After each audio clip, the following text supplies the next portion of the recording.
Hello, for those who are already with us, we'll be starting the link very shortly.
Hello everyone, my name is Nathan Lawson. I'm the president of the Oxford Climate Society and an undergraduate studying geography here at the University of Oxford. I was previously on the foundation year at Lady Margaret Hall studying biology, which is why I'm particularly excited to introduce our third event of the Net Zero Homeschool series, Nature and Land in Net Zero.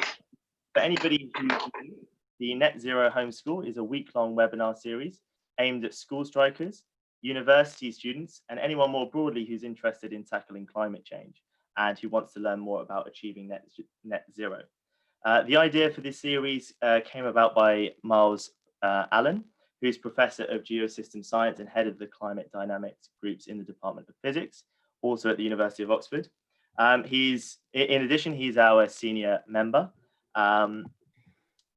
And he'll also be speaking in our final event on Friday as well, so stay tuned for that. This series is in collaboration with The Guardian and also Climate Works Foundation and the Oxford Climate Research Network.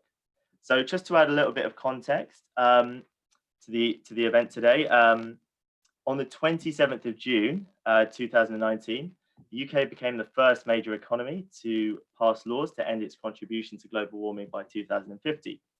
Achieving net zero will be one of the defining challenges of our time. And this webinar series, delivered by world-leading climate experts, aims to empower Generation Net Zero with a deeper understanding of what net zero means and what it will take to achieve it, both for the UK and the world. Just to say a little bit more about the Oxford Climate Society, we're one of the largest student-led societies within Oxford. We aim to develop the next generation of informed climate leaders through educational weekly events. In the past, we've done events with climate experts such as Mary Robinson, the former president of Ireland and the United Nations High Commissioner for Human Rights, George Monbiot, the prominent author and environmental columnist at The Guardian, and Jim Skee, the co-chair of the Working Group 3 of the IPCC. We also run educational programs throughout the year, including our School of Climate Change seminar program, which will be accessible in the new year in an online format. So please stay tuned for that, and please, we do encourage you to apply. We also run the world's largest student-led climate research journal called The Anthroposphere. And over the longer term, we're working with the university to develop net zero policies and also incorporate climate change into the Oxford curriculum. I'm delighted to announce that Fiona Harvey will be moderating all of our events this week. Fiona is an award-winning environmental journalist at The Guardian. Prior to this, she has worked for the Financial Times for over a decade. She has reported on every major environmental issue, from a forest field as the Arctic to the Amazon, and her wide range of interviewees include Al Gore, Jeff Immelt, and Tony Blair. There will be the opportunity to ask questions directly to our speakers as ever. So if you could just comment them in the right-hand side of the YouTube live stream, we'll relay them to our speakers. And there's a special guest in today's event, which I'll let Fiona introduce, who will hopefully be helping out in the Q&A section of today. So without further ado, I'll pass over to Fiona. Thank you. Thank you very much for that introduction there. And tonight's session is our third. Of course, as you've just heard, we've had Understanding Net Zero, looking at the science and also the rights and wrongs of the ethical questions around net zero. We had that on Monday. Then we had the pathways to net zero, looking at how to change the economy in the UK and other countries and emerging economies into a low carbon economy for the world.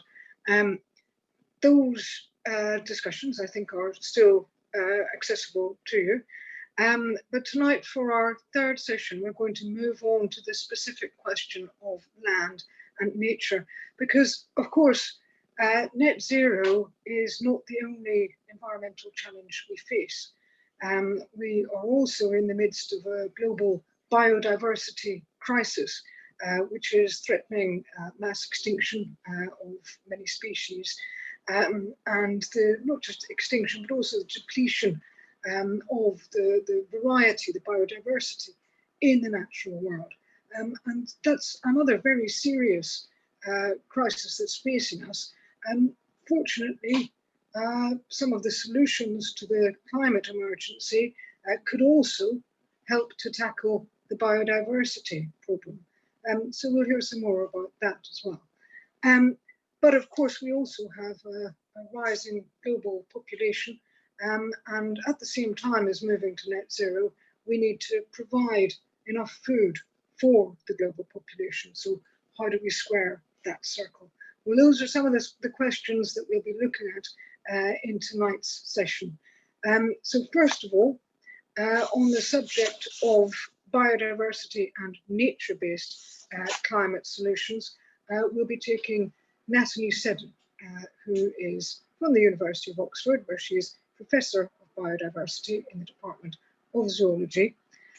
She also advises governments, UN agencies, businesses, and so on. And she's also, this is crucial this year, of course, she's advising the UK government on COP26, which is the UN Climate Change Summit, which was supposed to take place this year in Glasgow, but postponed to next year because of the coronavirus crisis. We'll be able to hear all about that from Nathalie now. And I think one of the things I'm looking forward to hearing from you, Nathalie, is that nature-based climate solutions are about more than just trees. So if you could enlighten us now, please.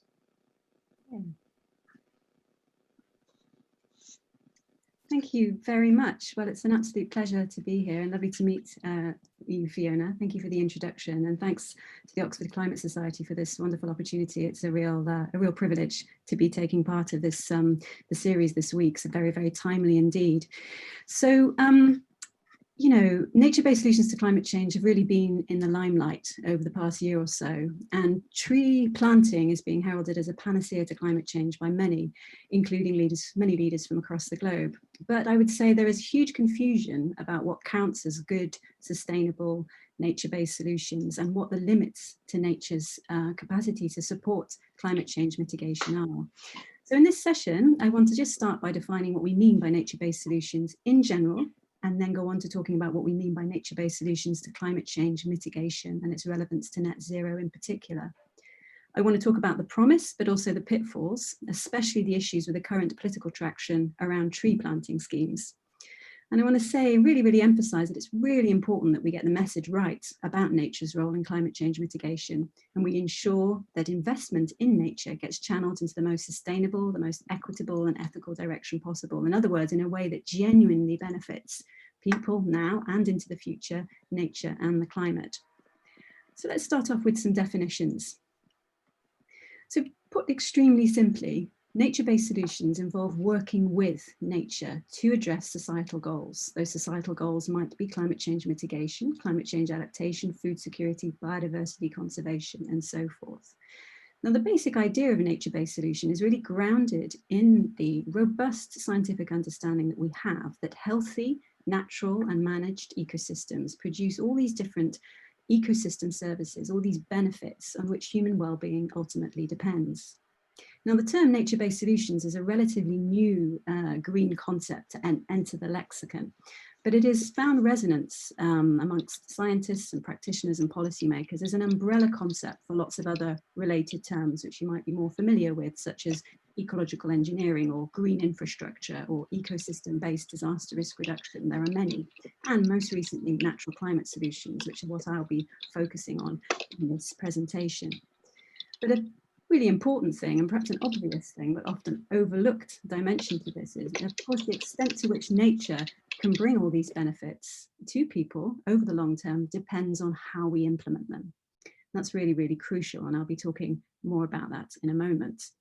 So let's talk about the formal definition. Well, nature-based solutions, as I say, it's a relatively new term that was formally defined by the IUCN just a few years ago. And the IUCN defined nature-based solutions as actions to protect, sustainably manage and restore natural or modified ecosystems that address societal challenges effectively and adaptively, simultaneously, and this is crucial, providing human well-being and biodiversity benefits. So human well-being and biodiversity benefits are at the core of nature-based solutions, okay?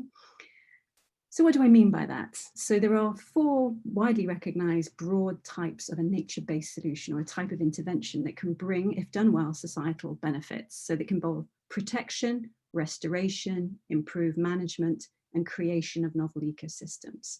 What do I mean? Well, I mean things like protecting our grasslands, our natural forests, and our wetlands can do things like secure and regulate our water supplies. They can also shield communities and also our infrastructure from floods, erosion, landslides, whilst also protecting carbon stores.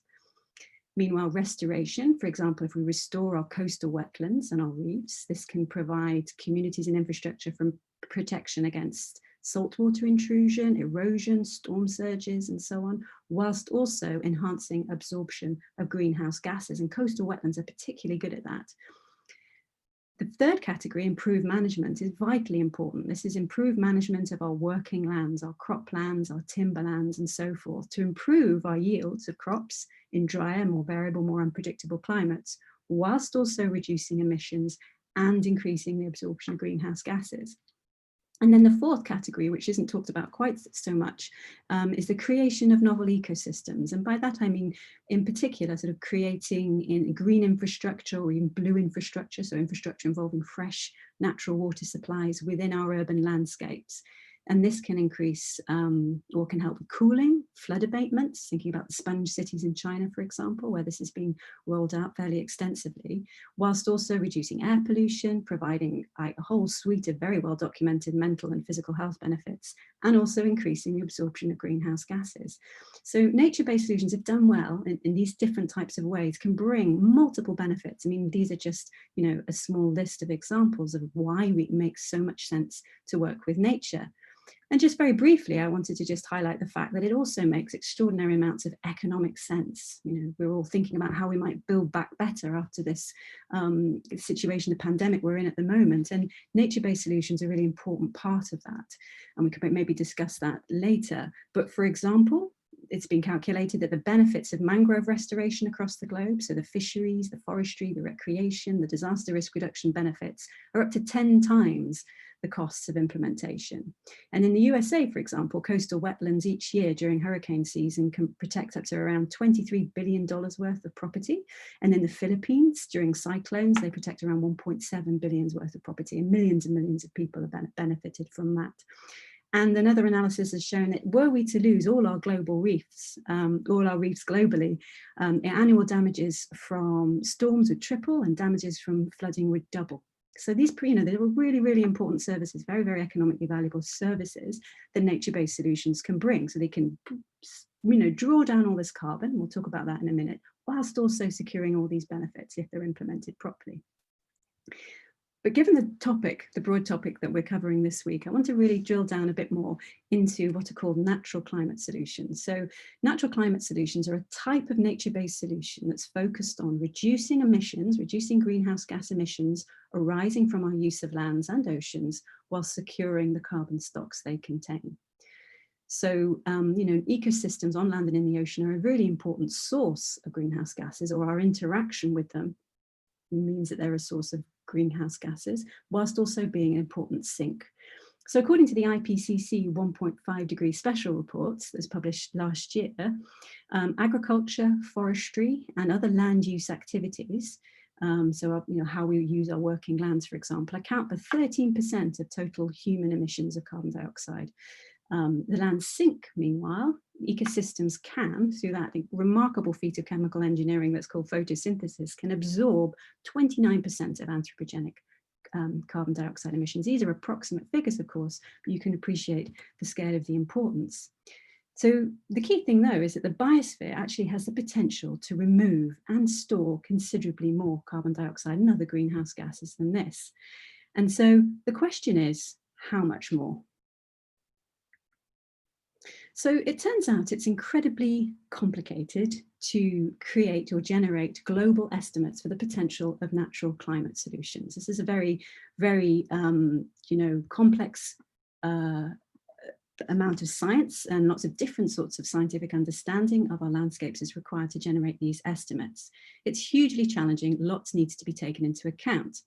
For example, there is a lots of variability across the globe, across different countries and regions within any one and in between years as well, in what happens to carbon and how it's cycled through the system, through our air, through our oceans and through our lands. And there's lots of variability across different ecosystems as well. So all that needs to be taken into account. Now we have a great deal of understanding of how this works within individual ecosystems, but generating estimates across all ecosystems, across all the world in any one given year is complicated. There are also huge amounts of other things that need to be taken into account when generating these estimates. So in particular, we need to think about what are the constraints to the implementation of natural climate solutions. In other words, how these are going to actually be actioned on the ground. And we, of course, need to think about all sorts of feasibility issues, financial, political, and socioeconomic aspects to this, which are going to vary from country by country and region by region. We need to think very much about land rights and tenure, which also vary very much across regions and nations. And we need to think about, well, if we're going to try and scale up these natural climate solutions, what about trade-offs with things like food security?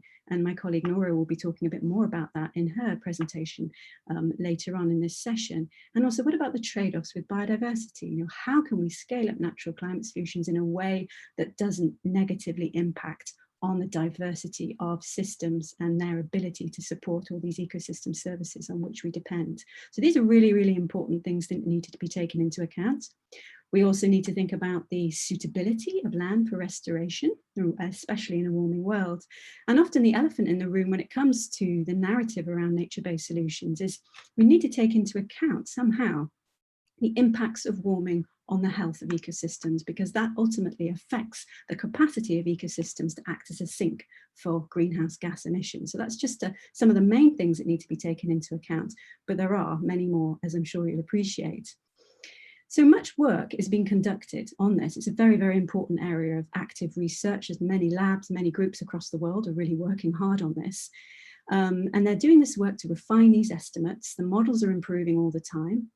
Some of the best and most influential work has been led by the ecologist Bronson Griscom, who now works at Conservation International. And he was the one who first estimated how we might enhance sinks and reduce sources of greenhouse gases by scaling up protection, restoration, and improving the management of our lands. Well, he recently teamed up with colleagues here in Oxford, and we have here a summary of the most recent estimates. Now, this work was led by my colleague Cécile Girardin from the Environmental Change Institute. So in a nutshell, what this analysis has shown, that if we scaled up natural climate solutions to the maximum extent possible, taking into account as much as we possibly can of the factors that I've already mentioned and others, then we could reduce the total amount of carbon dioxide in the atmosphere by around 10 gigatons of carbon, by around 10 gigatons per year. And so how this divides up between these different types of ecosystem restoration, basically, if we restore around 678 million hectares of degraded landscapes, if we restore forests, wetlands and grasslands, we can enhance the sink of carbon dioxide by around 2 gigatons. If we protect our lands, so protect our intact forests and our grasslands and our wetlands again, we can avoid around 4 to 5 gigatons of carbon dioxide being emitted into the atmosphere for a year. And then a really important contribution, and often overlooked in the narrative around nature-based solutions, is that we can improve the management of around, well, over 4 billion hectares of very degraded agricultural and working lands in general. And together, these means that we can avoid the emissions of around 5 gigatons of carbon dioxide per year and enhance the sink of these by 5. So there's a net sink of 10 gigatons. Now, when we're talking about these numbers, it's often very hard to sort of visualize what this means. Is this a lot? How much is this? So I put this next slide on, which I hope might be useful. How much carbon dioxide is this? Well, here we have a visual representation of what 1,000 tons of carbon dioxide looks like. And that, it's a cube basically that's as high as the Statue of Liberty and as broad as the Statue of Liberty. And now that's, 1,000 tons of carbon dioxide. Human activities are generating around 36 million times that volume of carbon dioxide per year. Natural climate solutions could, with all the caveats I've mentioned, absorb around 10 million times that quantity. But the key thing that we have to bear in mind, and a really important thing to communicate in this discussion, that this can only be achieved if we also decarbonize. We cannot, we have to keep peak warming to within 2 degrees, because if we don't, the damage to our ecosystems and ourselves indeed will be so severe that generally the biosphere will turn into a net source rather than a net sink of carbon dioxide. And natural climate solutions can only deliver these benefits if they are properly implemented.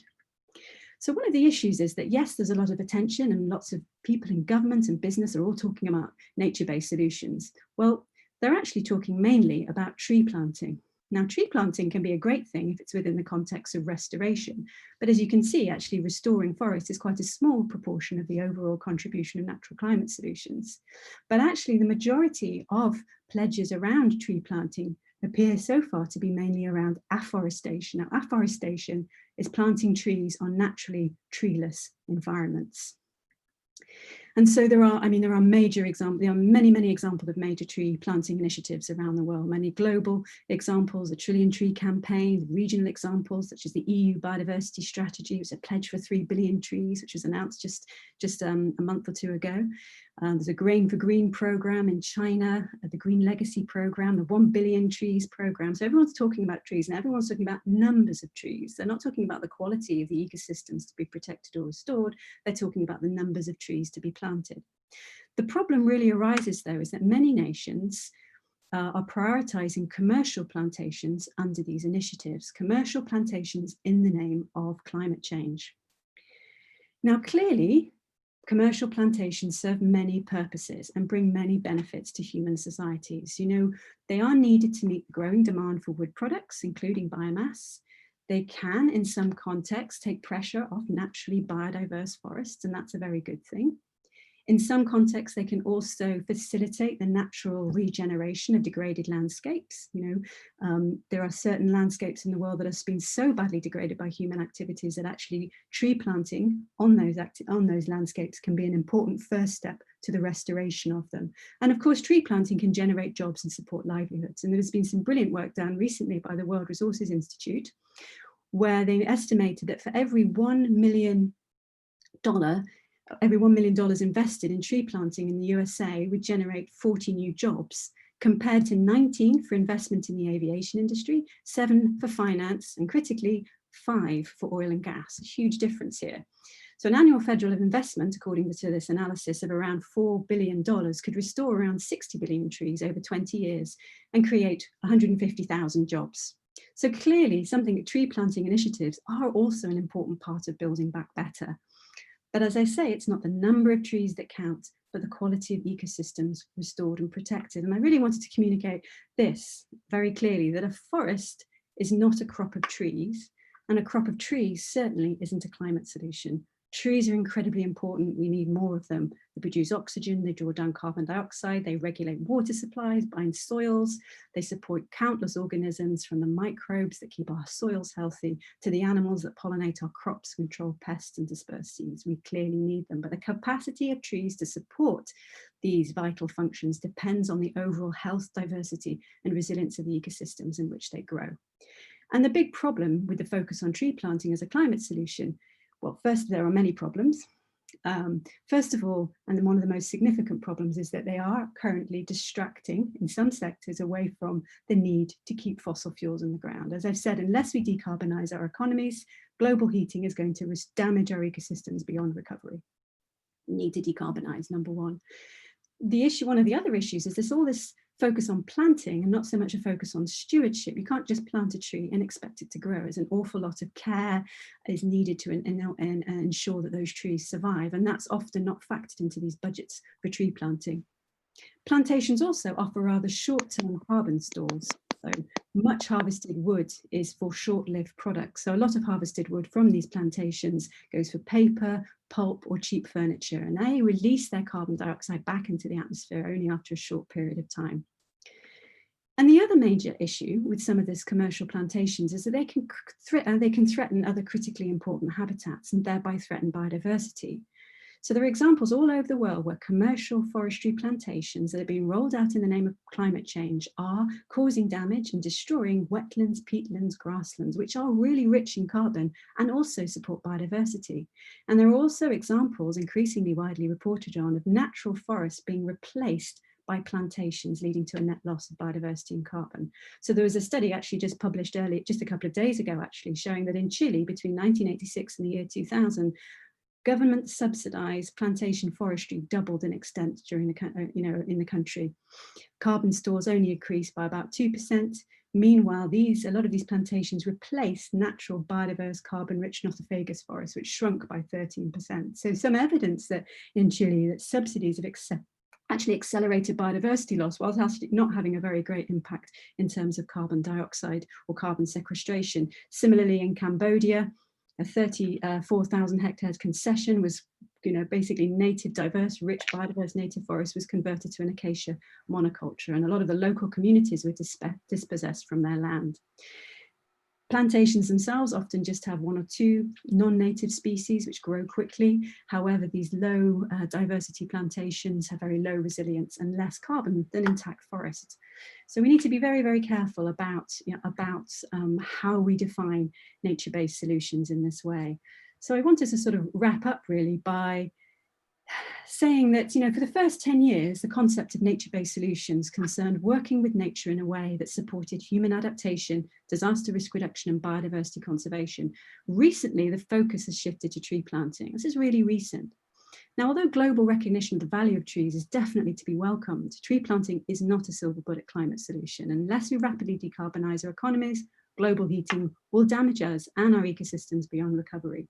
And headlines about trillions of trees also distract us away from the importance of other ecosystems, and as I've argued, can cause damage to them and pave the way for land grabs and violation of the rights of Indigenous and local communities, who've been working with nature for millennia. So those who are advocating for and investing in nature-based solutions really must recognize the extent to which nature can provide solutions and support sustainable development is not a function of the number of trees planted. Instead, it's a function of the quality and the diversity of the ecosystems restored and protected, and of course, the well-being of those who depend upon them. So we'll be talking more about this in 2 weeks' time, actually, in another webinar, Nature-Based Solutions Digital Dialogue. So for those of you interested to learn a bit more about some of the things I've been talking about and what's really needed to scale up good, ethical, sustainable nature-based solutions, then I do hope you'll be able to join us for that. And the last slide, I just want to thank my amazing team at the Nature-Based Solutions Initiative. Thank you.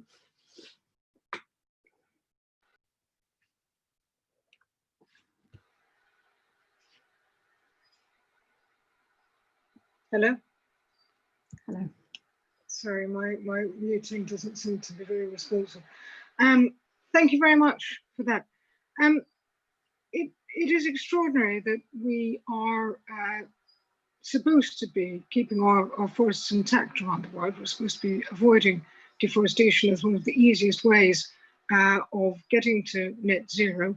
And yet these incentives in some countries are working to encourage companies to actually tear down existing forests and replace them with plantations which don't do very much for the climate. Is this a policy problem, or is it an economic problem? Are we not putting the right conditions in place to the right financial incentives for companies to keep forests intact? Or what are we doing wrong here? Why are we getting this so drastically wrong? Well, I think there is, that we've got to, keep a balanced view of this. There is a massive increased demand for wood products. So we do need commercial plantations, but we need to be very careful where we put those plantations, and to ensure, as you say, that we don't end up replacing incredibly biodiverse, valuable, carbon-rich ecosystems, forests and others with plantations. And clearly the economics is a massive part of it, because at least to the short to medium term, these plantations, yes, they generate all this wood that we need, and they also provide these economic benefits. And, as I say, there was that World Resources Institute analysis recently that showed that actually really powerful benefits.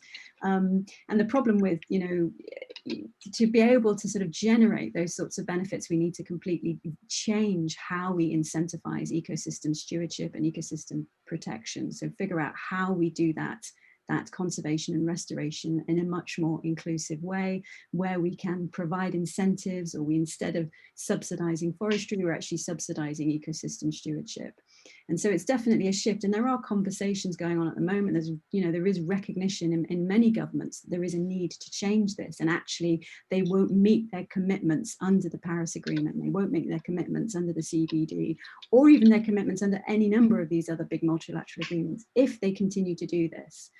Because to meet those biodiversity targets, to meet the carbon targets, we need to protect our natural ecosystems, and we need to restore them. And we can't conflate forestry, with the climate solution. Yes, we need forestry, and we need to work, not forestry, I apologize, afforestation. So timber plantation, we do need those, but we need to ensure that they are rolled out in landscapes where they're not harming people and not harming biodiversity. And there are options for this. There's a combination of things that are needed, but my understanding is that certainly in some countries there is understanding of this, but we have this old system of thinking, or this misunderstanding about the fact that you can, well, it's, it's a plant, it will grow, forest is a crop of trees. That's why I put that slide up. It's about how, we need to sort of shift the narrative around that, to understand that, forests are not just a crop of trees, and we can't, solve the climate problem by planting more trees, or as commercially as attractive as that might be.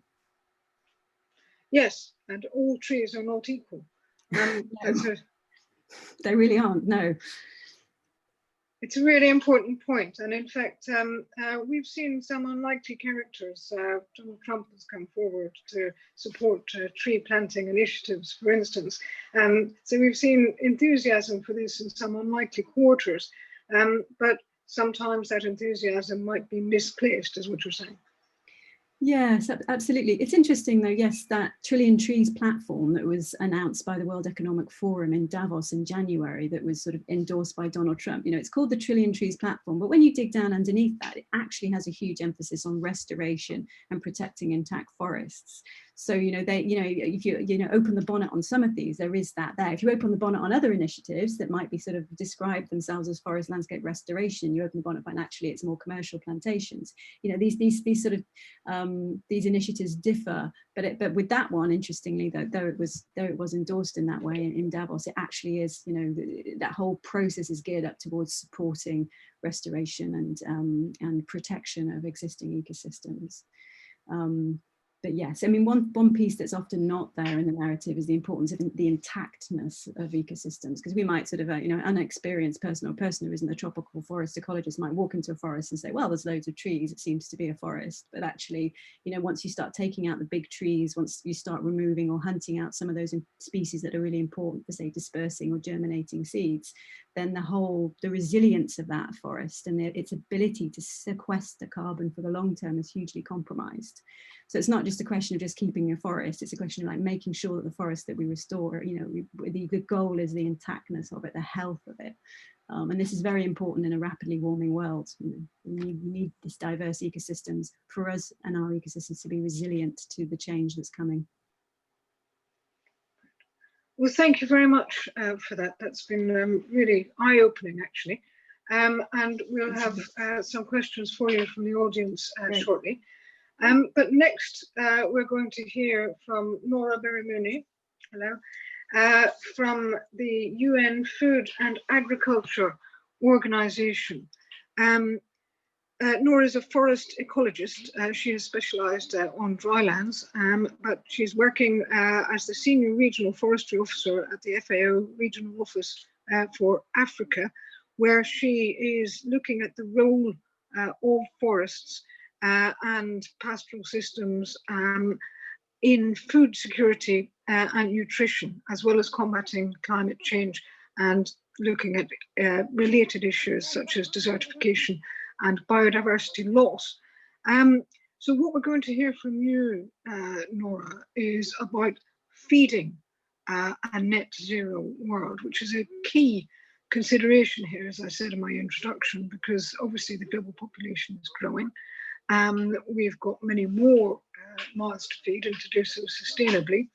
And in particular, we need to look at trying to do that for the global south, and where a lot of the additional population growth is going to happen.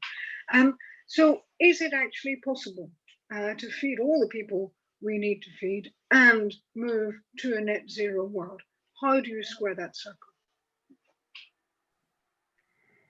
Thank you very much, Fiona, and thank you for the Oxford Climate Society for having me. And I am really feeling rejuvenated being in this, in this discussion and dialogue. And your question, Fiona, is a very big question. It really brings out different challenges, multiple ones. But I would say, as I am an optimistic person, I can say, yes, we can, but if we do the right things. So let me put my presentation, just 1 second. Let me put my presentation on the screen. Yeah. Do you see it? Is it clear? Just put it as slideshow. Yeah, that's clear. Yeah, okay. Yeah, so the question of feeding a net zero world, and I will talk about it also bringing the color of the global south and mainly from the Africa side. And how big is this challenge of feeding the world? It's already a challenge currently because we are facing a crisis. We are already having an issue in terms of food security, in terms of feeding, the global population that exists currently. Currently, we have at least 820 million people who are suffering from hunger, which means 1 out of 9 people in the world. And if I may add, actually, the report that was published by FAO in 2019, it also adds to that, 800 million population, even 1.3 billion people who are either, affected. They are affected either by severe or moderate food insecurity. So currently, really, the hidden face of food insecurity is 2 billion. We are talking about 2 billion today who do not have enough food or regular food, sufficient food to be healthy and to have an active life. And the big bulk of this, population is in Asia, but actually the most important proportion is in Africa. Actually, Africa, half of population is affected by a moderate or severe, what we call severe food insecurity. But we do not stop there, because the issue of food security is not just about the quantity that we are putting in our stomachs. It's also the quality of the food we are eating and how we are eating. So we are looking also at the diets, how to have healthy diets, feeding the world correctly. And currently we have really the obesity and overweight is increasing in all the regions of the world. So the malnutrition really has these two faces. We should not forget it. We have like, as adults, 2 billion people are overweight, and preschool children, 40 million. Can you imagine that? So it's really a big challenge. And moreover, if we say that, within the context of climate change, the food system as a whole, and I will come back later to say what we mean by the food system, it accounts for 25 to 30% of the total greenhouse gas emissions. So this is based on the IPCC report on climate change and land in 2019. This is from one side, but from the other side also, climate change is even a threat. It exacerbates actually the issue of food insecurity already because of all the different crises of droughts and floods and pests and so on that can even put more people under, insecure. They cannot have, actually they lose their harvest and they are food insecure. And this is happening in different regions of the world, including, for example, in Africa, in the Sahel. So the food crisis is still there. And moreover, we should not also forget that the food security and climate change have also their, what we call impacts or on gender, how, women and men also are affected by these issues. And so Fiona, when you were saying, yeah, so what are we going to do? Are we going to feed really a net zero world when we know that the population will be even growing over 9 billion and even I can say 10 billion people by 2050? We can, of course, one, if we start reducing really very, very carefully and seriously reducing the food loss and waste, because currently with all these numbers of food insecure people, we are losing 1/3 of the food we produce because of, we lose it either because there are no storage and, the handling, or because it is wasted either by people or those who are, using it, processing it. So this is one. Second, to feed this, global population that is growing, we need to increase agriculture production by 50% compared to the levels of 2012. So we need increase in agriculture production, but we need to do it without degrading biodiversity that Nathalie has spoken about eloquently. We need to actually do it without putting more pressure on natural ecosystem resources, and we need at the same time limiting the greenhouse gas emissions. So it's really a big, let's say, multiple challenges in one. And this would mean, actually, it's the same, it's the challenge actually of the SDGs. By 2030, we have to achieve the 17 Sustainable Development Goals, the Agenda 2030, which includes all these issues of, no hunger, no poverty, protecting and restoring the biodiversity, life above land and below, which is in oceans and seas, and so on. Decent employment, social protection. So many multiple challenges. We cannot look at one challenge and we forget the others. So I was saying we need really to do that. So we need to change the whole food system. We need to transform it. And we need to transform it, of course, based on nature-based solutions. But Nathalie was talking about.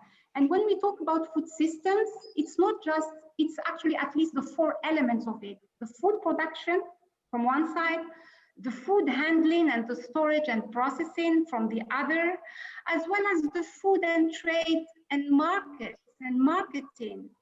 Plus, of course, the consumption side, so the consumer demand, the food preparation, the preferences of people who need the food. So I think we need really to look at these 4 dimensions of the food systems.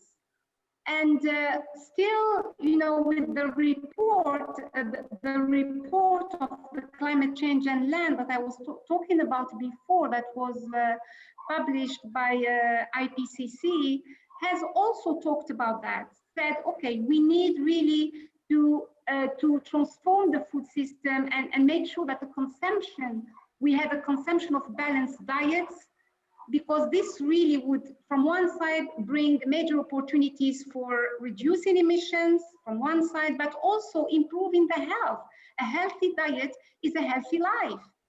Second, we need also to reduce the food loss and waste, so that we can reduce, you know, the emissions and improve the food security.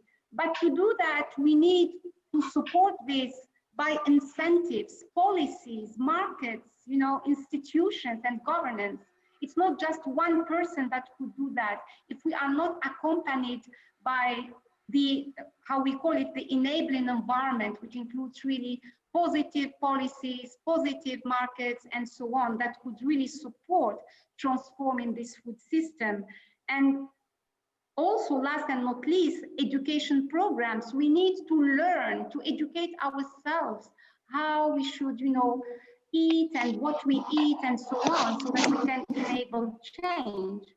And I would like to give also maybe a sign of hope that globally, at least, you know, at the UN system, we are already seeing opportunities where there is a will from member countries to work together to transform the food systems. And this is the opportunity of the summits that are going to be organized in 2021, like, for example, the Food Systems Summit and Nutrition, as well as the Nutrition for Growth Summit. So there are some indications that the policy or the political arena is really, how can I say, ready for it.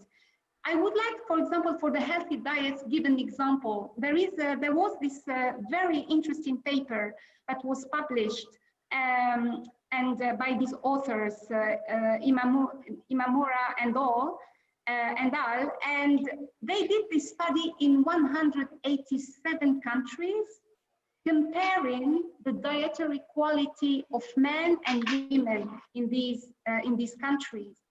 And of course, they've seen that there is an increase in healthy patterns, certainly, in most world regions, but they have also found, really very interestingly, that, for instance, sub-Saharan Africa, particularly West Africa, for example, including the countries of the Sahel, those who you hear from, you know, like saying poverty, food insecurity, and so on, these are countries, people have the best, let's say, a healthier diet, which is really comprised of lean meats, vegetables, legumes, and so on, better than those in wealthier countries. So, question mark. And also the study has also shown that women eat, let's say, have healthier diet than men.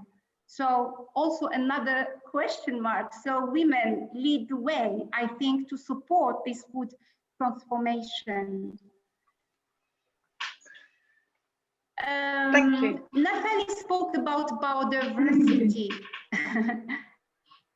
Can I continue? Yes, sorry, I thought you were concluding. No, biodiversity is our ally in this actually transformation, because for food security, you know, to feed the world, we need to rely on biodiversity. And what we call biodiversity for food and agriculture is all the biodiversity, like for example, the diversity of species and ecosystems that can contribute from one side as a food product, that we could eat, but also as services, providing services in order to ensure that food production is sustainable and is resilient. For example, and this biodiversity, we are actually losing, as you said, Fiona, in your introduction, we are losing our biodiversity.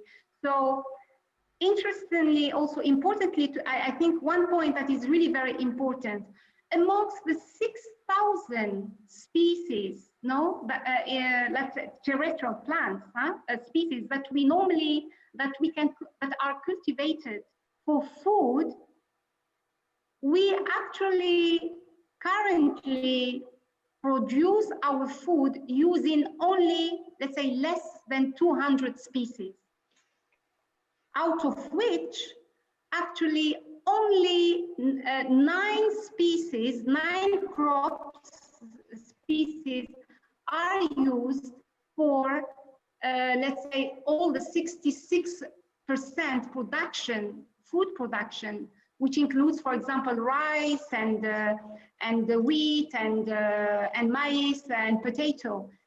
So our food system, 66% is relying on only these 9 species. Actually, we need to diversify. We need to use the different biodiversity that exists, whether from the animal or from the plants, the wild, which is cultivated, but also the wild food that can be harvested from the different ecosystems, for example, forest foods and the mushrooms, the nuts, and different leafy vegetables that we can already harvest from the wild, and that populations, for example, in Africa are using, and they are really very important and very rich in vitamin. The issue is that today we are really having landscapes that are homogeneous, and so it gives also a diet that is homogeneous. But the good thing, the good sign that we are seeing in Africa, for instance, and in the Sahel, we have still, traditional foods that are really very important in our culture and in the food, and feeding the family and the household, that are very important. But they were always, let's say now, perceived as food for the poor. But this food is really very important and rich in terms of nutrients, and they are actually biodiverse and could build resilience. I will not go really very, I wanted to go very quickly to say that, of course, we need to increase production, not at the expense of degradation and loss of forests and grasslands and so on. For instance, we are losing, for example, in Africa, almost 4 million hectares of forest per year. Why? Because of conversion to agriculture, mainly in Africa, subsistence of agriculture, for instance. And this means that we are also losing the carbon stock that exists in the forest, again. And the other ally that we have, we spoke about biodiversity, but the other ally that we have is the land, the soils. And do you know that actually 80% of the world cultivated land is in the drylands? And I have put here the definition of the drylands. Drylands actually occupy 45% of the world land surface. And it's not about rainfall, that there is less rainfall, but it's about the ratio between the rainfall and the mean evapotranspiration. Just and you see the colors. The red is the very dry, and the orange, and then the yellow, and the green is, let's say, what we call the dry subhumid.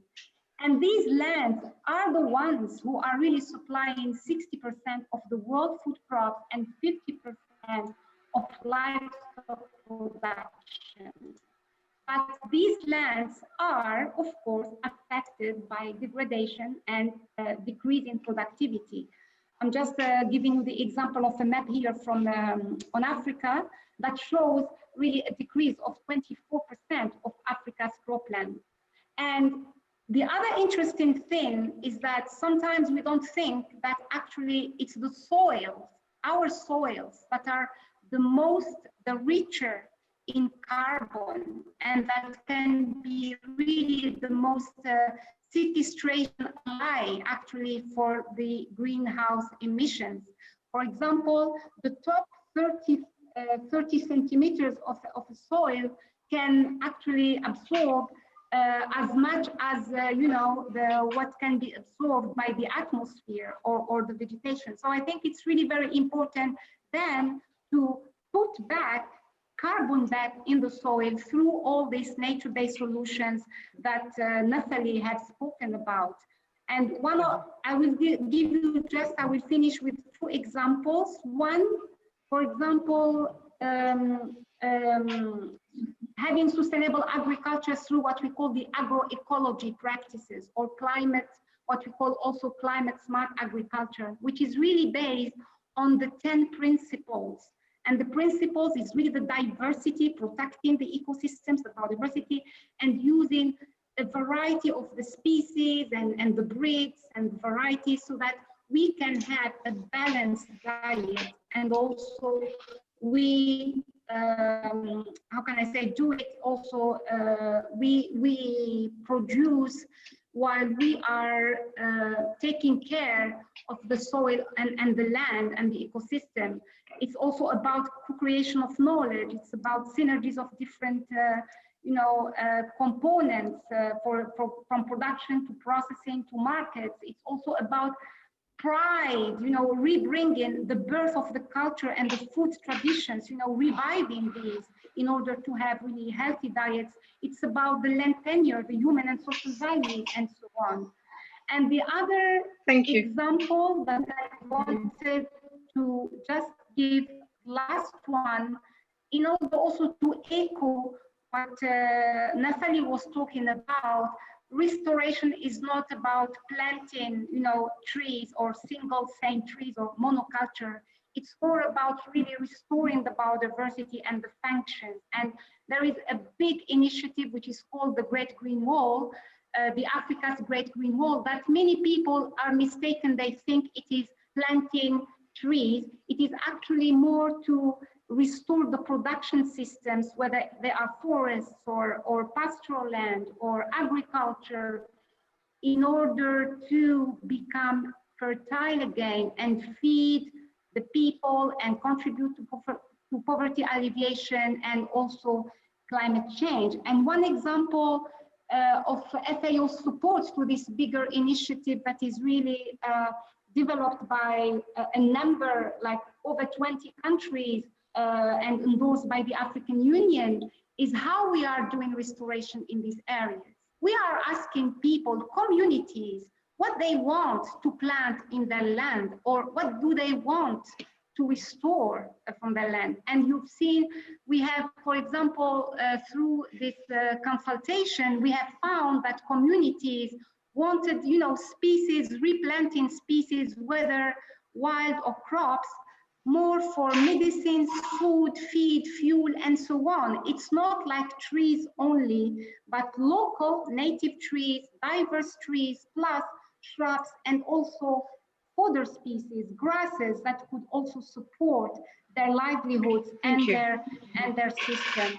And thank you. Thank you. Yeah, I think we've are really very important. Thank you. Thank you very much. Thank you. Thank you for taking us through that. I think we've got a great deal of content there. Thank you. We're going to move on to questions, and as we take questions from our audience, we're also going to be joined by another respondent to your questions, so feel free to direct questions to him as well. That further panelist is John Lynch. He's of the University of Oxford Department of Physics, who looks at the livestock environment and people project there. So he will assist us in answering your questions. The questions that we have so far, I've got one here, which I think, Nora, I think you've gone some way to answering, which is how can nature-based solutions work with Indigenous knowledge and traditional land use?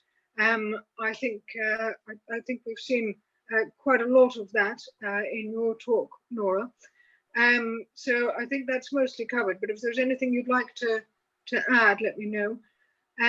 The next question that we've got is that we want to look at the ethical issues around nature-based solutions and natural capital.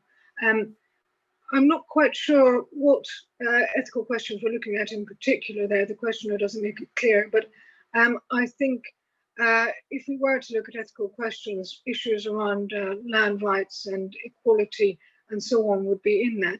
And we've also got another specific question on that, which is around the gender dimensions. So perhaps if I could take those three questions together. So to look at can our nature-based solutions work with Indigenous knowledge?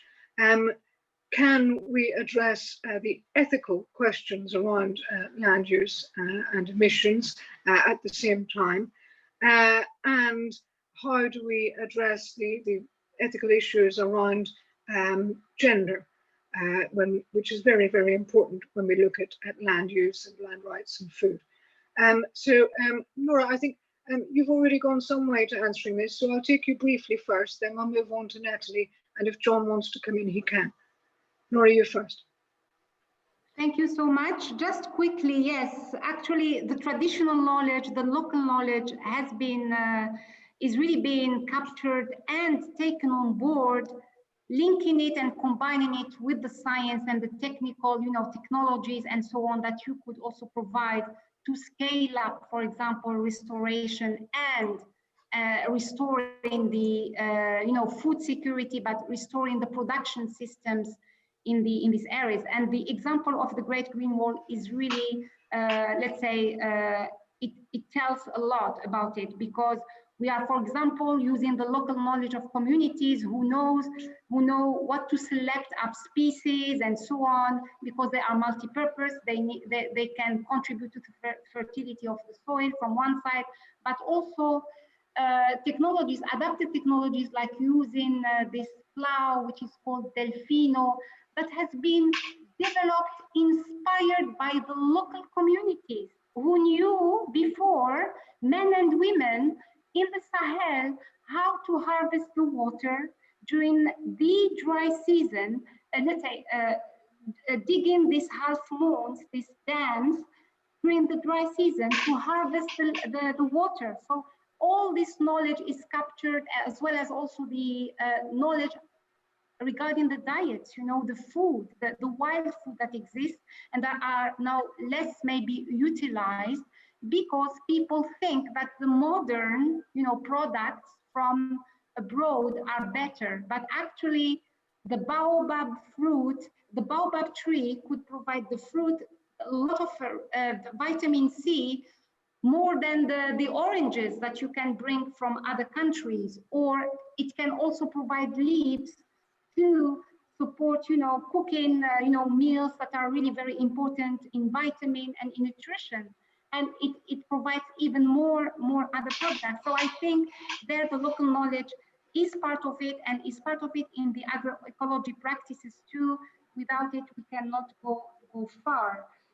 Regarding the gender dimension, just to say that this is why communities should be always at the heart of restoration, of food production, etc., and bring in really women and men. And this is the Great Green Wall work project that we have, actually is benefiting 700,000 people in 500 communities. Half of them are women, and women really are doing a big difference in these landscapes, because they know how they are really the, how can I say, traditional keepers and cultural keepers in their land, and it's really very important to bring them on the table also through other initiatives. Thank you. Thank you very much. Thank you for that. Nathalie, I'll move on to you at this point. We've talked about the indigenous and traditional land uses and these ethical and gender dimensions. What's your view?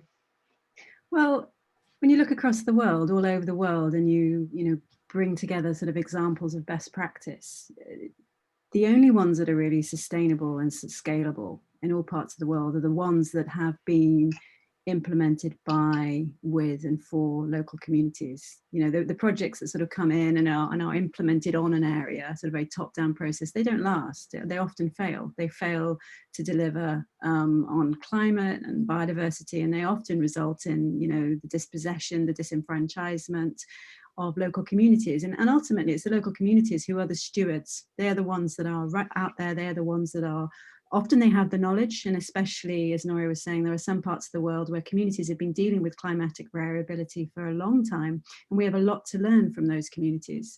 Other communities, and perhaps in the Northern Hemisphere, we're one of those sort of areas where we're used to sort of stability. We're used to being able to predict what's going to happen and planning our whole agricultural system, planning our whole lives around predictability. We have a lot to learn from these communities. So I was saying that we can't scale up nature-based solutions, and we can't deliver successful nature-based solutions unless we work with local communities. And as Nora said, it's often the women within those communities that have some of that knowledge. Now, often it's complicated. Often, that indigenous knowledge has been lost from areas as people move from rural areas to cities and so on. And so there's lots of great work in trying to sort of keep hold of that indigenous knowledge and then apply it. And so, yeah, all these issues are really, really important. And that's where the sort of the gender, the ethics, and also the sustainability of nature's role in helping us deal with the effects and mitigating climate change is really, really important. So it's like you can't really, nature won't work for us unless we work with those who are on the ground working with it. So, yeah. But there is an issue here as well, is there not? That traditional approaches can only take us so far. We do also, don't we, need advances, technological advances, advances in knowledge, advances in technique in agriculture. So we've got a question coming through on that, which is, what are the most promising agricultural advantages to maximize food production and free up land for ecosystem restoration? So let's look at the other half of this question now, which is these advances that take us beyond traditional knowledge. I'll take you first on that, Nathalie, and then Nora.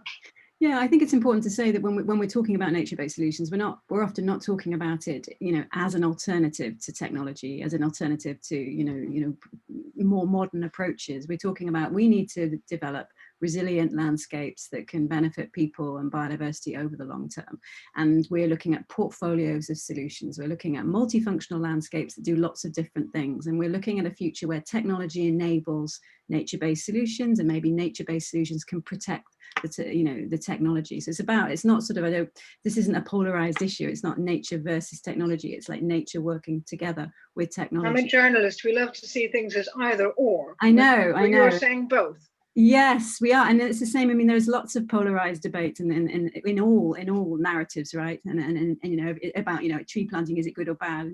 Offsetting, is it good or bad? And these are really unhelpful, because there is so much important nuance, and a lot of local solutions will bring technology and nature together. And there are some great examples of this, and I'm sure Nora has some more specific examples of what's working in Africa in terms of bringing sort of hybrid solutions and tech and nature together. And certainly tech has a big role to play in sharing knowledge, so communications technology and sharing knowledge about what's coming in terms of the climatic conditions and the markets and access to markets. And that can be really helpful. But maybe, Nora, you've got some more specific examples about agricultural practices that use both. I can give an example. I started to give it actually before. It's about the water in drylands in Africa. You need to do food production, restoration.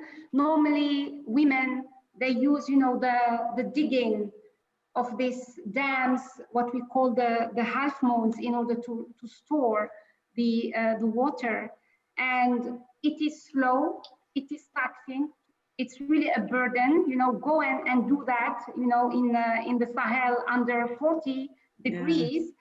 And the depth they can go to is like 50 centimeters. And communities can work on 1 hectare per day with 100 people. You need 100 people for treating 1 hectare per day, for preparing the land for restoration or cultivation and so on. While with mechanization, using this plow, which is called Delfino, which is actually mimicking the half moons, but using this mechanization, it is faster. So it can treat 15 to 20 hectares a day with a team of 2 drivers and 1 mechanic.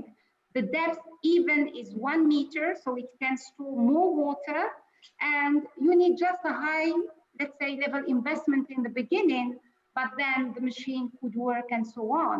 So combining great traditional and this mechanized tool can help. But of course, the mechanized tool can work on vast areas, while the one with the digging may be in small spots. So this can be done. The other example I have is regarding seeds. You know, we are talking about diversity, restoring with diverse species and so on, but communities have been challenged in the beginning, and also even governments, to have the seeds to put back in the soil to restore the land. All this diversity of herbaceous species, because you are finding only many exotics, or maybe 1 or 2 local species in that tree nursery. So with the science of you know, our technical team, for example, in FAO and the seed centers, we have been able to support the communities to do directly themselves the harvesting of the seeds, of course, in a good standard, etc. And then also, you know, producing the seeds and producing the seedlings and so on. So this is actually, we need a combination. It's an integration, an integrated solution. We cannot do it simple. You know, I know that you like simple, but nature is complex. The issues are complex. We need to be courageous to do complex solutions integrated together. Already the human body is a complex one. It's not simple. It is. Yeah, thank you. Thank you very much. Thank you. And I'm going to put this question to John as well, because I think you've got something to add here on what are the most promising advances that we can look to. Yeah, I think that's a great question, although quite a tough one. I think that there are potential silver bullets. There's excitement around kind of ruminant methane vaccines to cultured food production even. And it's kind of exciting to see how they will develop, but I think we need to have a holistic view of them and beware of some of the policy pitfalls of having a narrow view of what we're trying to get out of them, as Nathalie had said. So although there is some scope for kind of new technologies, I actually think that if we have improvements on multiple fronts, so just as Nathalie and Nora were saying, if we look at agroecological approaches and new technologies, and just more location-specific, environmentally sensitive management, then I think that added all together, those things can improve the production efficiency of food by a surprising amount. They just have to be done at big scale on multiple fronts. And what about techniques such as genetic modification and gene editing? Can they help us? I'm opening a can of worms here, aren't you? I think That's they my could. job. I think they certainly could. So I can't really speak about the policy situation, and I can only really offer my personal opinion here. But I think that many of these new technologies, there's nothing either inherently good or bad with them. It will depend what they're developed to do and how they are then deployed. But I think certainly some of them, as with any technologies, could play an important role. Okay, that was a very diplomatic answer. Thank you for that. Well, okay, I'll make it a bit more specific to try and clarify.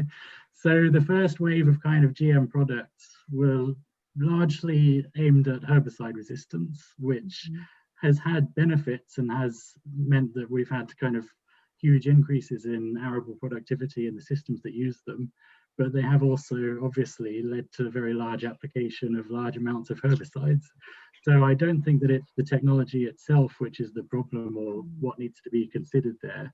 It's that specific use and the type of management to which it was applied. Well, it's a tool that if we use it in the wrong way, I suppose, could have unintended consequences as well. Thank you for that.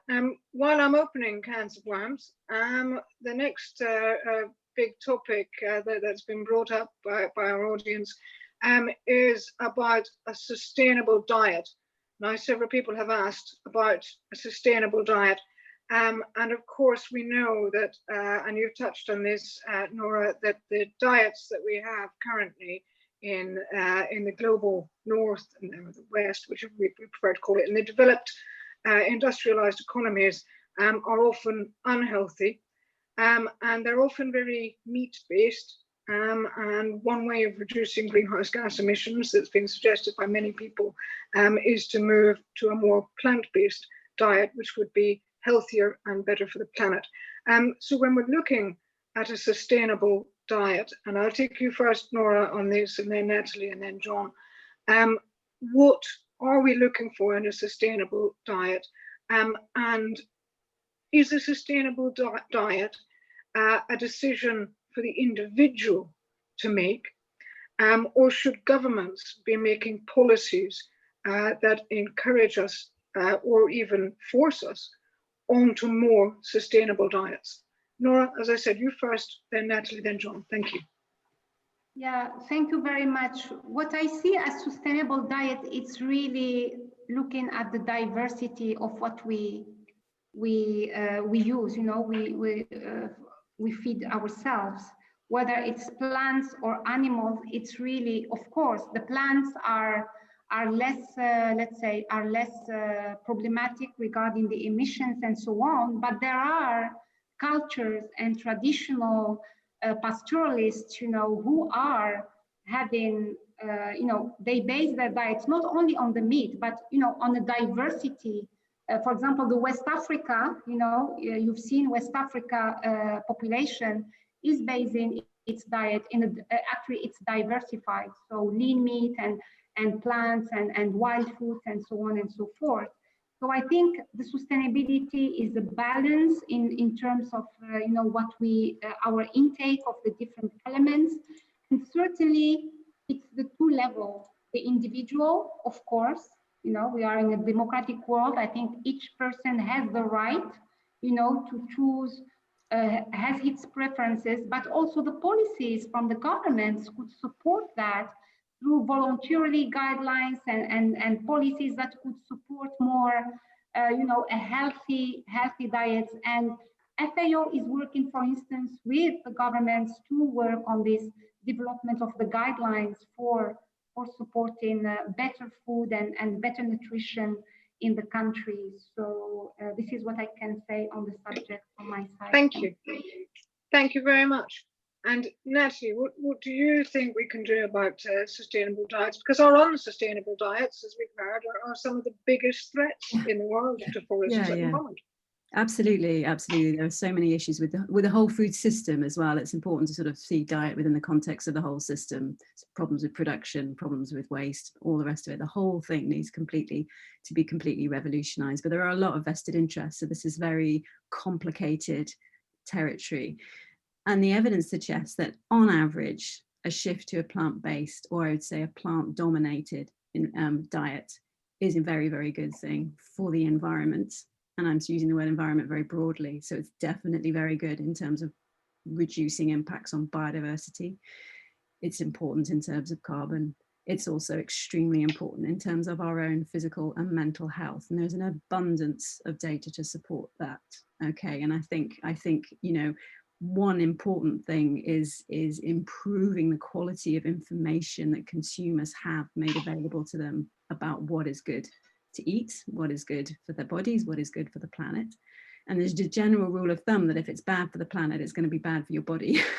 You know, we're all part of this interlinked dynamic system. Okay, so if it's making you feel really bad, probably making the planet feel bad as well, to put things very simply. So I'd say that, and obviously it's always going to be a mix of top down and bottom up, isn't it? We need consumer pressure, definitely is a big motivator for policy change. But we don't have much time to get humanity on a sustainable trajectory. We really don't. So I think we are going to need more regulation in tandem with better communication and information. And I know there's lots of great work being done by many organisations and researchers in Oxford as well to sort of really improve the whole labelling of food. So as a consumer, you can make pro-environment, low carbon, low biodiversity loss choices when you're in the supermarket. And I certainly think that some of that change is being accelerated because of the pandemic and the way it's revealed the low resilience in our food system, and a lot of that is related to its unsustainable production. But that's all I'll say. Thank you. That's very helpful. And you just mentioned the issue around regulation and what governments can do to intervene. So let me take that a little bit further and ask you, John. Do we need governments to ban certain foods, and do we need them to discourage certain foods, for instance, through a meat tax? Should we have a meat tax to save the planet? So you're giving me all of the really easy, friendly questions. I'm being so nice to you. So I think, yeah, we do need to change what we produce and how we produce it. So as we've heard a lot about, there's an important role for nature-based solutions. Some of those might be through improved land management where it is agricultural or semi-agricultural, but we also need to protect and restore non-agricultural lands. And we've got a rising population eating more kind of inefficient to produce foods such as meat. So essentially, if we're even just to keep the amount of agricultural land use the same without increasing it, that's going to lead to some change in the picture. But I would be very reluctant to give any hard or fast rules or policy or too strong kind of policy directions here. So I think, as Nathalie said, providing greater information about what the impacts are and having that point made clearly to consumers can be helpful. But in the context of what we're talking about here, net zero, as we've heard over the last couple of days, net zero is an absolute requirement because of the specifics of carbon dioxide as a greenhouse gas. So you just have to reach net zero carbon dioxide. That's the only thing that can be sustainable. But when we're talking about the impact of agricultural greenhouse gas emissions or the wider impacts of agriculture on the environment, it isn't as binary as that. I think that there are different levels of consumption that can be sustainable, and there are more specifics than just having to not burn fossil fuels. And I think in terms of a wider sustainable policy, trying to make total global dietary change imminently one of the requirements of a decarbonisation pathway is not going to be sustainable, because people are going to react against it, and it's going to turn them off some of the other courses that we also need to get behind. So I think we do need to inform people and do what we can to have some behavioural changes and nudges, but I'm be very cautious against overly blunt tools in doing so. Okay, well, no one's falling for my bait there for a global imposed solution. We've just got a few moments left, so I'm going to ask the question of COP26, the UN Climate Summit to be hosted in the UK next year, has come up in a few of the questions.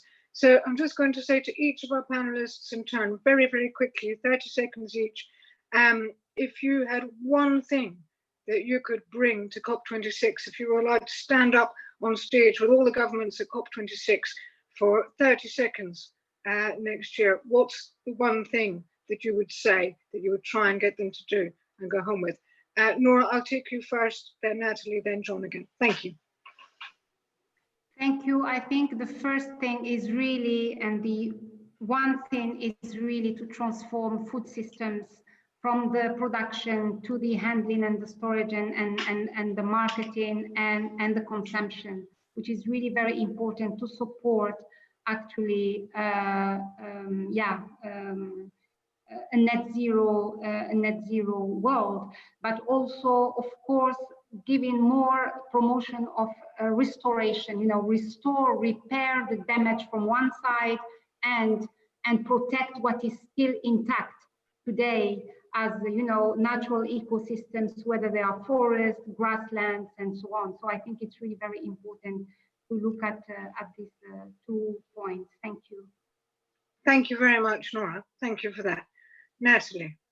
The absolute number one most important thing of all is just to have very high ambition on decarbonisation and to really, really play a massive leadership role in that. So, as you know, they're discussing, that is the number one priority. If we do not do that, we will not stay within 2 degrees of warming. We will continue on this trajectory and all will be lost.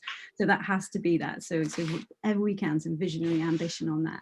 In tandem, of course, and I'm bound to say this though, also scaling up ambition for nature-based solutions for climate change adaptation and mitigation, but not losing the, not overlooking the importance of biodiversity and people in that. Great, thank you. And when you say coming forward with the ambition, is a 2050 target enough? Do we need 2030 targets as well, COP26? I think we need 2030 targets and we need 2050 targets. You know, we need targets and we need targets, you know, sooner than that. We need to get going. You know, we know what we need to do. We just need to, like, you know, scale up sustainable finance for these, you know, invest in renewables in a much more visionary way, invest in, you know, protection, restoration, sustainable management of working lands, you know, provide financial incentives so that we can do the right thing. Brilliant, thank you. Well, let's hope they're listening to this home school.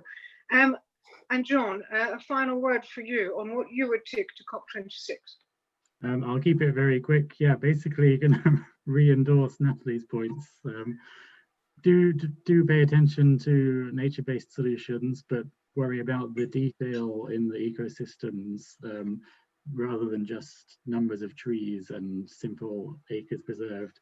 And whatever progress that we can and should make in nature-based solutions and, say, reducing agricultural emissions, don't let that distract us from the ultimate goal of decarbonising energy generation. Because if we don't do that, then none of the other climate solutions will do the job. Thank you very much. Thank you to all 3 of our panelists this afternoon. Thank you for that excellent and comprehensive discussion on how we bring nature-based solutions into the net zero conversation. We've covered a lot of ground there. Hopefully that's been most of your questions answered. And we've got, of course, 2 more homeschooling sessions before the end of the week. So I'll hand you back to the Oxford Climate Society now. Thank you. Brilliant. Well, just to echo that, thanks to our speakers on what was an incredibly holistic presentation and speech. Just to put it in context with, as Nathalie mentioned at the end, emissions reductions and also the combination with technology, which to sort of segue into our next event that I'd like to mention. Tomorrow's event will be on engineering net zero, and it's going to be with Stuart Hazeldine from the University of Edinburgh. His talk is going to be on Into the Ground, Safe, Secure and Permanent Carbon Burial. And Tim Kruger, who works for Oregon Power, if I'm pronouncing that correctly, at the University of and also the University of Oxford. And his talk's called Out of Thin Air, Recapturing Carbon Dioxide.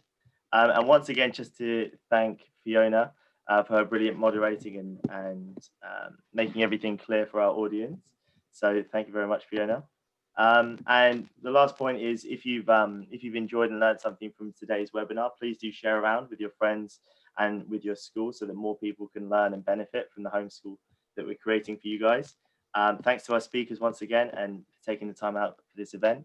And thanks for those of you watching at home, and we hope to see you tomorrow. So speakers, we'll just end the live stream now. So if you could just stay on the line. Thanks.